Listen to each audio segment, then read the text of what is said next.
In August of 2018, in a quiet neighborhood in Colorado, a family home became a place of absolute horror. There were no screams, no witnesses, no blood on the walls.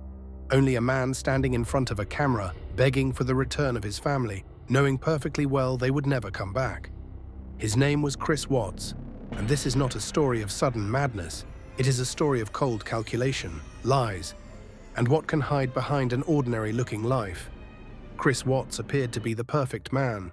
Married, 2 young daughters, a clean house, smiling family photos shared online. To his neighbors, he was quiet, polite, helpful.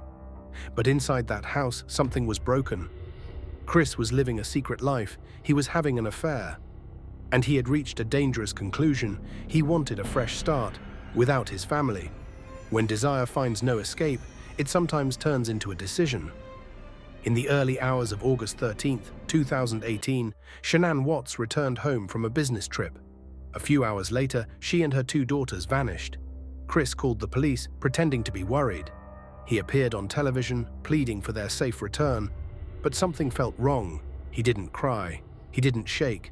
There was no real desperation, only a man performing.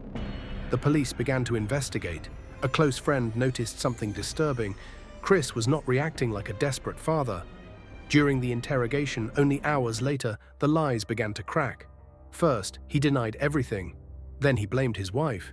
He claimed she had killed the children, and that he had only reacted. It was a lie. The truth was far worse. Chris Watts confessed.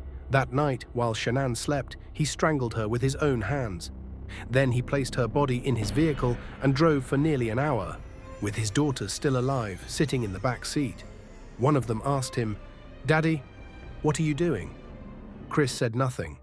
At an isolated oil field, he murdered his daughters one by one. He then hid their bodies inside crude oil tanks. It was not impulsive. It was not an accident.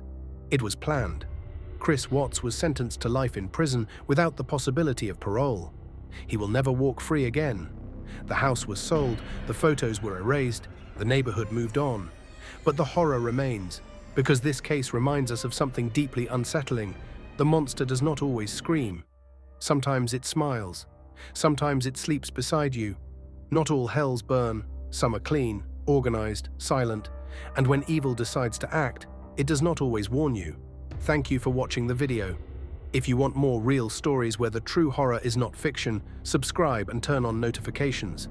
Here, the echoes never fade.